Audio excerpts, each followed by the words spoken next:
এরা কারা? আজকে বাংলাদেশের যে পরাজিত শক্তি, যারা 1971 সালে যেটি ফয়সালা হয়ে বাংলাদেশের জনগণের আন্দোলনে জানার ছিল প্রতিষ্ঠা করা হচ্ছে। আজকে স্লোগান হচ্ছে এই বাংলাদেশ কোথা বিরোধী ছিল, কিন্তু আমরা এখানে দাঁড়িয়ে বলতে চাই এই বাংলাদেশ মুক্তিযুদ্ধের বাংলাদেশ। এই আন্দোলন করেছিলাম আমরা, সেই আন্দোলন অবশ্যই প্রতিষ্ঠিত বাংলাদেশ প্রতিষ্ঠা করবে। যে বাংলাদেশ হবে অসাম্প্রদায়িক বাংলাদেশ, যে বাংলাদেশ হবে সবার জন্য সুন্দর একটি বাংলাদেশ, সেই বাংলাদেশ হইতে বিপ্লব দীর্ঘজীবী হোক। দেখা হবে রাজপথে, কথা হবে মিছিলে। ধন্যবাদ সবাইকে। মার্কিন সাম্রাজ্যবাদী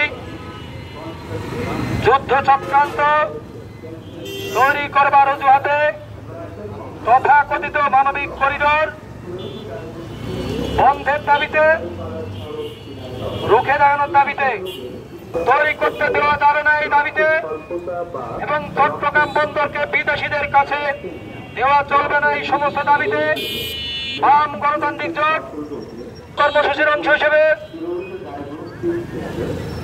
সংগঠনের ঝিনাইদহ জেলা শাখার উদ্যোগে আজকের এই বিক্ষোভ মিছিল পরবর্তী সমাবেশে উপস্থিত